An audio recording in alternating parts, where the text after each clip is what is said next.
Assalamualaikum warahmatullahi wabarakatuh. Anak-anakku semuanya, alhamdulillah di pagi hari ini kita ketemu lagi dalam pembahasan ilmu ma'ani untuk kelas 11 ya. Ini kitabnya. Supaya lebih barokah lagi, kita buka dulu dengan pembacaan basmalah bersama-sama. Bismillahirrahmanirrahim. Buka di halaman 13 yaitu Al-Babul Awwalu, bab yang pertama. Pitaqsimil kalami, tentang pembagian kalam, ila khobarin, kepada khobar, wa insya'in, dan insya. Jadi di sini di bab ini menjelaskan tentang pembagian kalam ya. Kalau definisi kalam itu sudah ada di nahwu ya, di kitab Jurumiyah itu Syekh Son Haji mengatakan al kalamu huwal lafzul murakabu al mufidu bil wad'i.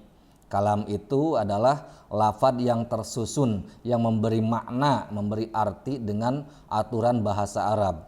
Nah, bahkan kalau menurut Ibnu Malik dalam kitab Alfiyah dikatakan kalamuna lafzun mupidun kastakim. Kalam menurut kami adalah setiap lafad yang mengandung arti. Jadi nggak harus murakab, itu sudah kalam. Kastakim, seperti lafad istakim. Walaupun satu lafad tapi sudah punya makna, punya arti, itu sudah masuk kalam. Nah, di sini di balaghah atau di ilmu ma'ani ini membahas tentang pembagian kalam. Kalam terbagi dua, satu kalam khobari, dua kalam insya'i. Wa fi hadzal babi, dan dalam bab ini salah satu mabahitha, ada 3 pembahasan. Al mabahasul awwalu, pembahasan yang pertama, fi haqiqatil khobari, tentang hakikat khobar.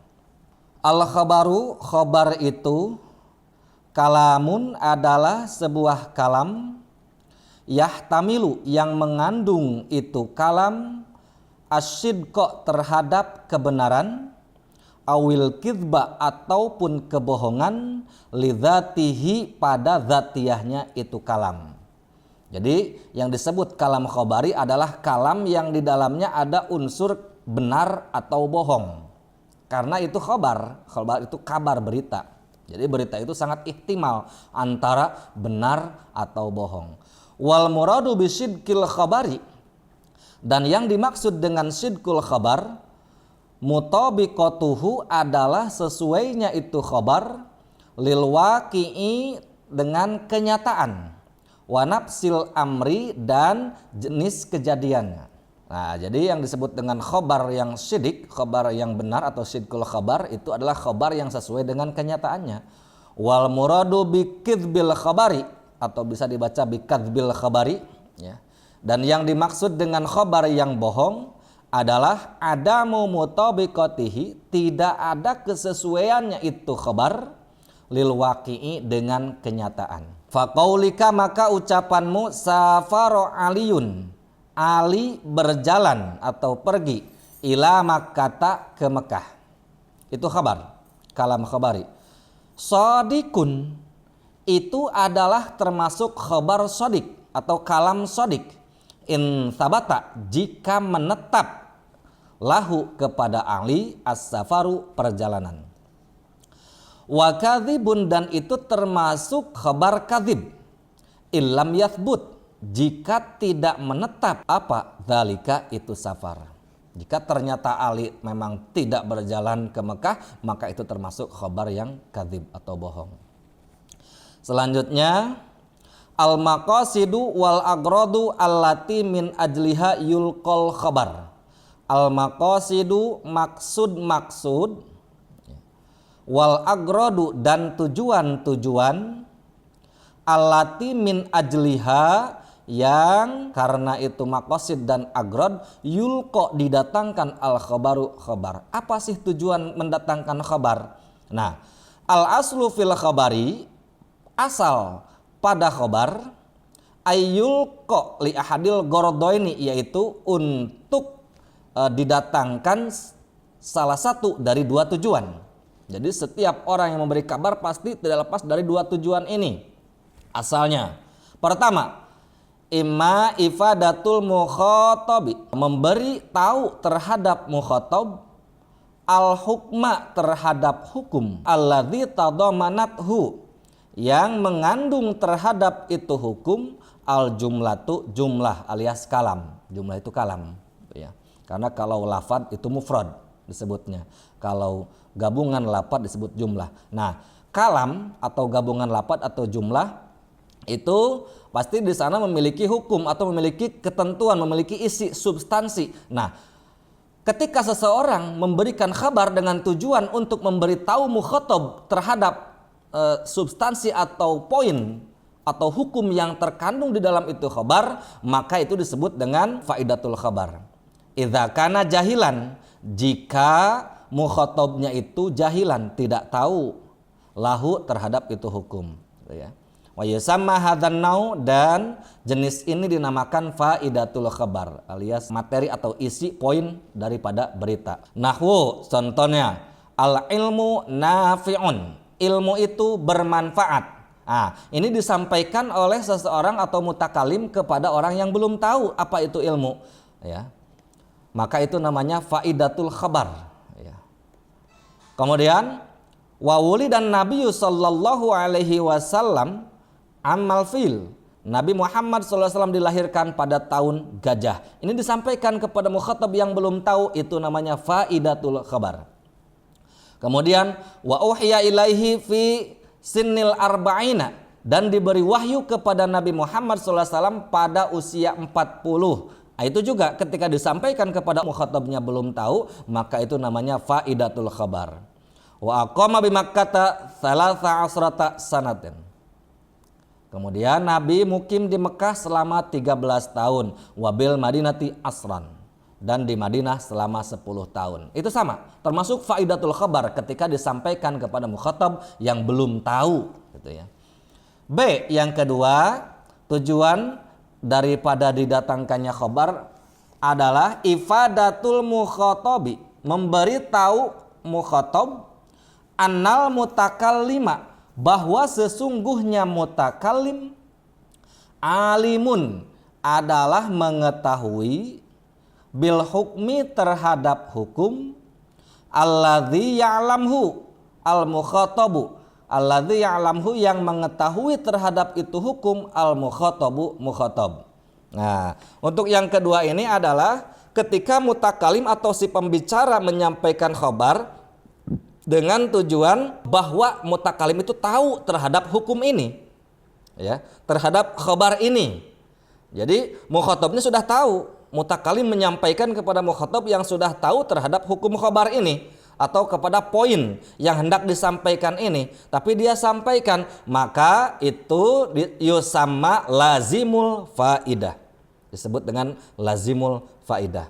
Nahu qaulika, seperti ucapanmu, liman najaha, bagi orang yang sukses lulus fil imtihani, dalam ujian. Wa qad alimtahu, dan engkau mengetahuinya min tariqin akharin, dari jalan lain atau dari pihak lain. Nah, kau mengucapkan kepada dia anta najahta fil imtihani, engkau lulus dalam ujian. Seseorang atau mutakalim menyampaikan hal itu kepada mukhatab, di mana membicarakan mukhatab itu adalah lulus dalam ujian, sementara mutakalim sudah tahu bahwa mukhatab itu pasti tahu dia lulus ujian. Cuman dia mau menyampaikan kepada mukhatab bahwa mutakalim itu sudah tahu kondisi mukhatab yang lulus ujian. Akhirnya ketika bertemu dikatakan kau sudah lulus ujian, maka itu namanya lazimul faidah. Kemudian waqad yulqa al khabaru ala khilafil asli, terkadang khabar didatangkan tidak sesuai dengan maknanya yang asli, yaitu tadi faidatul khabar, yaitu memberitahu mukhatab tentang suatu hukum yang mukhatab belum tahu. Yang kedua lazimul faidah, yaitu memberitahu mukhatab tentang bahwa mutakalim tahu hukum yang sudah diketahui oleh mukhatab. Nah, terkadang ada yang keluar khabar itu dari maknanya yang asli, ya, li agradin ukhra, karena ada tujuan yang lain. Tu'rafu min siyaqil kalami, yang diketahui dari alur pembicaraan. Ahammuha, yang paling pentingnya adalah satu, al istirhamu wal isti'tafu, meminta dikasihani atau merayu. Al istirham, meminta dikasihani, isti'taf, merayu. Nahu inni faqirun ila abwi rabbi.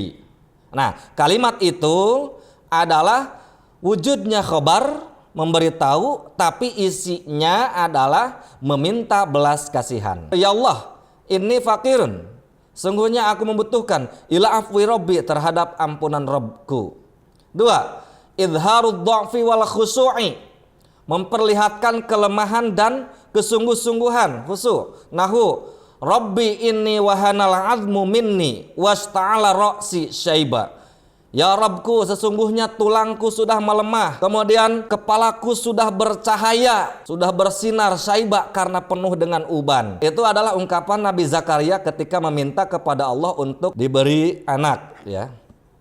Kemudian 3, izharut tahassur ala syai'in mahbub, memperlihatkan kekecewaan terhadap sesuatu yang disukai. Nahu inni wada'tuha untha, ya Allah, kok aku melahirkannya anak yang sudah kunadzarkan kepadamu, ternyata anak itu adalah perempuan. Dikira laki-laki, itu ya ternyata perempuan. Itu adalah pembagian khabar terhadap 2, yaitu khabar dan insya. Baru dibahas tentang khabar, ya. Sekarang pembahasan khabar barusan itu.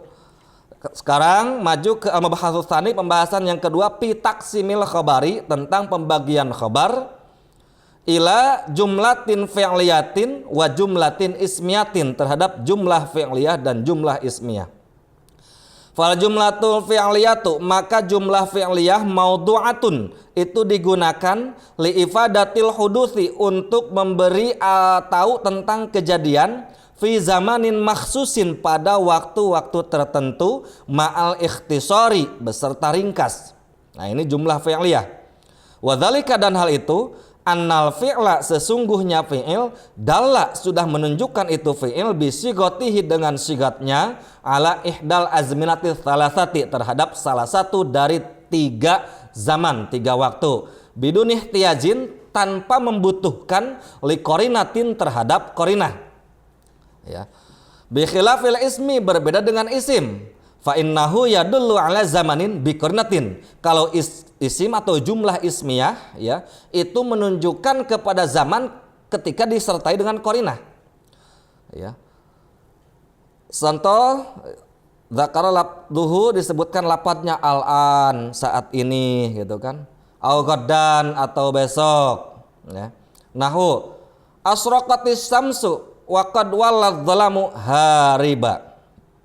Nah, itu.